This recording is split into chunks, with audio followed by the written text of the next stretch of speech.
السلام علیکم۔ اسم راشد کی ادبی دنیا میں ہم آپ کا استقبال کرتے ہیں۔ پیش خدمت ہے ایک افسانہ، حفظی کی آدھی شلوار۔ افسانہ نگار ہیں جناب صغیر رحمانی۔ 235 نمبر بس میں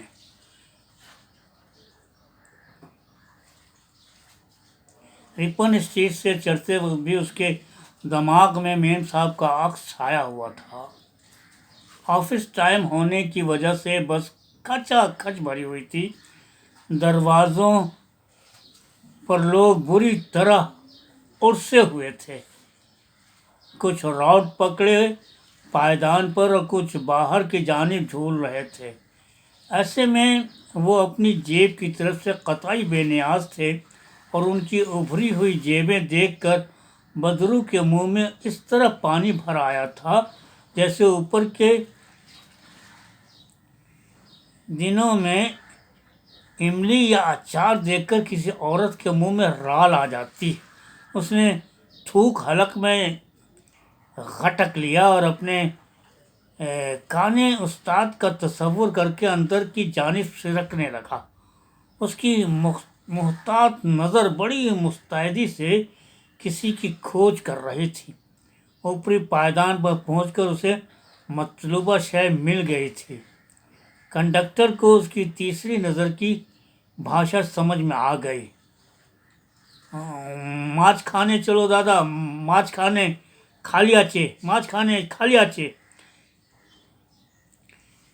بیچ میں چلو بھائی، بیچ میں خالی ہے۔ اور دوسرے لمحے اس نے خود کو بھیڑ کے حوالے کر دیا اور جس جگہ پہنچا لیڈی ڈائنا بنگالی بابو سے لپٹی ہوئی تھی۔ آہ، میم صاحب کے بدن کی خوشبو ایک لذت آمیز جھرجھری سما گئی اس کے وجود میں۔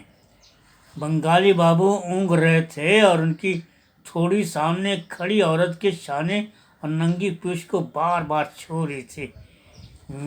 میم صاحب، عورت نے پیچھے سے اسکوائر گلے والا بغیر باہ کا بلاؤز پہن رکھا تھا۔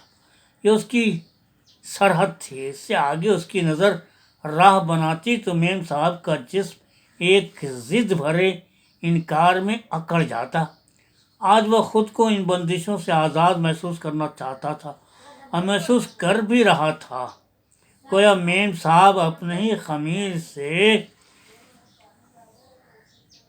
گیلی ہو گئی۔ آج وہ میم صاحب کی تپتی ریت میں اپنی انگلیاں گڑا سکتا تھا، اپنی خشک ہوتی روح کو ایک نئی لذت کی آخری حد سے آشکار کر سکتا تھا۔ اس کی نگاہ عورت کے جسم کی تنگ اور ناہموار گلیوں میں آوارہ کتے کی طرح ہانپنے لگی۔ گردن کے نیچے اور پشت کے درمیان سے جہاں سے پٹھاری علاقہ شروع ہوتا تھا، ایک نالی گزرتی ہوئی نیچے کی طرف ترائی والے علاقے میں کہیں چلی گئی تھی، جس کے دونوں ڈھلوانوں پر داش مشٹھان بھنڈار کے بھاڑ میں جمے دہی کی بالائی سطح جیسی ملائم سطح پر مہین مہین بالوں کا سلسلہ پھیلا ہوا تھا۔ اسی طرح کے مہین مہین بالوں کے سلسلے اس کے کلائی اور گداز باہوں پر بھی پھیلے ہوئے تھے۔ سندر سلیقے سے سنورے ہوئے اسے ایک بار پھر لذت آمیز جھرجھری آ گئی۔ آہ میم صاحب، پھر اسے اکائی آتی محسوس ہوئی، جیسے حفظی کے جسم کی بو لگ گئی۔ کئی دنوں سے بال صفا پاؤڈر کے استعمال میں کوتاہی کے سبب عورت کی بغل کے کھڈوں میں اگ آنے چھوٹے چھوٹے بال بدنما لگ رہے تھے۔ بڑا نفیس طبع واقع ہوا تھا۔ اس نے نظریں پھیر لیں، بنگالی بابو کے ململی کرتے سے ناک سٹا دی۔ لیڈی ڈائنا اب اس سے لپٹنے لگی۔ وہ خوش ہو گیا۔ رفتاً اس کے ہونٹوں نے سیٹی سی بج گئی۔ وہ جلدی جلدی اپنے نتنوں کو پھلانے پچکانے لگا جیسے وہ اکثر خاص طور سے کرتا ہے۔ اسے اپنا کام یاد آ گیا۔ بنگالی بابو اب بھی اونگنے میں مصروف تھے اور اسے یہ سب غیر فطری سا لگ رہا تھا۔ اس نے تیسری آنکھ وار رکھی تھی اور بنگالی بابو بہت باریکی سے چل رہے تھے۔ ان کے اندر کا کتا وسیع شاہراہوں پر سر پٹ دوڑ رہا تھا، اور جب جب بورے کی تہ میں اضافہ ہوتا بنگالی بابو کے اندر کا کتا بری طرح ہانپنے لگتا۔ گرمی کے دنوں میں اکثر کتے منہ پھاڑے زبان نکالے اور رال گراتے ہوئے اسی طرح ہانپتے ہیں کہ ان کا پورا جسم آگے پیچھے ہوتا رہتا۔ بنگالی بابو کا چشمہ اور چشمے کے پیچھے ان کی موندی ہوئی آنکھیں، اوپر راڈ پکڑے ہوئے عورت کے ہاتھ پر چڑھی ہوئی ان کی انگلی اور اس کے پچھلے ایک حصے پر قابض کران جیسے گوا پر کبھی پرتگالی، یہ سب اسے اچھے لگ رہا تھا۔ یہ سب اسے اچھا لگ رہا تھا۔ جب جب عورت جھک کر کھڑکی سے باہر کے مناظر دیکھتی، اس کی کمر کے تہدار بورے میں کئی تہ پڑ جاتی اور بنگالی بابو اس کے دماغ میں کیڑے شور مچانے لگے، اور پھر شور کا ایک لامتناہی سلسلہ شروع ہو گیا تو اس نے دیکھا بنگالی بابو کی جیب بالکل اس کے قریب ہو گئی تھی۔ بس ذرا سا ایسے ہو اور وہ یوں چھو لے گا۔ اس کی نظر نے پھر کھوج کی اور تیسری نظر کی بھاشا سمجھ گئی۔ وہ جلد اپنا کام کر گزرنا چاہتا تھا۔ اگر وہ عورت بیگ بگان یا منٹو پارک اتر گئی تو اسے اپنا یہ خیال کچھ اچھا نہیں لگا۔ ملک بازار اسٹاپ پر بھیڑ کا ایک ریلا سا اندر داخل ہوا۔ آگے چلون دادا، آگے چلون۔ وہ قصداً بنگالی بابو سے ٹکرا گیا۔ نتیجتاً ان کے دونوں رائن اور ہٹلر نے پوری دنیا فتح کر لی۔ ایک بھونچال سا اٹھا۔ بس وہ ان کی بے آرامی کی کیفیت کے لمحاتی وقفے میں ہی اپنا کام کر لے گا۔ نہیں، وہ زیادہ انتظار نہیں کر سکتا۔ بقول استاد کوئی غیبی شکتی آسامی کو باخبر کر دیتی۔ وہ سنبھل کر کھڑا ہو گیا تھا۔ بس اب تھیٹر روڈ پار کر رہی تھی اور اس کے پہلے ہاتھ کی پہلی 2 انگلیاں پوری طرح الٹ ہو گئی تھیں، اور تب قسمت بھی ساتھ دے گئی تھی اس کا۔ بس رک گئی۔ اب بیگ بگان سے قبل ہی ٹریفک جام ہو گئی تھی۔ بس کے اندر مکھیوں سی لوگوں کی بھنبھناہٹ گونجنے لگی تو عورت نے جھک کر باہر دیکھا اور کچھ لمحہ جھکی دیکھتی رہی۔ بنگالی بابو کا شعور جیسے چٹان سے ٹکرا کر لہو لہان ہونے لگا۔ پیشانی بھیگ گئی اور ایک مسرت کی لہر بدرو کے شعور کے قالب کو گدگدا گئی۔ اس کی 2 انگلیاں جادوئی طریقے سے کرتی کی جیب میں اتریں اور واپس پتلون کے جیب میں سما گئی۔ اس نے راحت کی سانس لی اور اس کے خیال میں داس مشٹان بھنڈار کا بڑے بڑے بھاڑ میں سجا ہوا دہی چھلکنے لگا۔ ایکٹو دیکھیے دادا، آمی ایکھانے ناببو۔ ایکٹو دیکھیے دادا، آمی ایکھانے ناببو۔ دھیرے دھیرے اطمینان کے ساتھ وہ بس سے نیچے اتر آیا، اور وہ سوچ رہا تھا بنگالی بابو کے کپڑے بھی اتارے جا سکتے۔ وہ عورت اسی حالت میں رہے اگر فٹ پاتھ سے چلتا ہوا وہ خود کو بالکل ہلکا پھلکا محسوس کر رہا تھا۔ اگلے بس اسٹاپ پر اسے نصرو مل گیا۔ پتلی کمر والا نصرو لڑکی بنتے بنتے رہ گیا تھا۔ شاید چہرہ، مہرہ، چال ڈھال، یہاں تک کہ اس کی بات چیت سے اس کی آدھی لڑکی ہونے کا وہم ہوتا تھا، اور وہ کہتا تو ایک دم لڑکی ہے رے، پھر ہنس دیتا۔ کچھ سوچ کر اگر ایسا ہوتا تو اس لڑکی سے اس کی گاڑھی کیسے چھنتی جو اس پر دل و جان سے نثار تھی۔ بہت دیر نہیں بیٹھا وہ اس کے پاس۔ جا رہا ہوں۔ نصرو ہنس دیا۔ آج میری بھی بات ہے ملنے کی۔ بس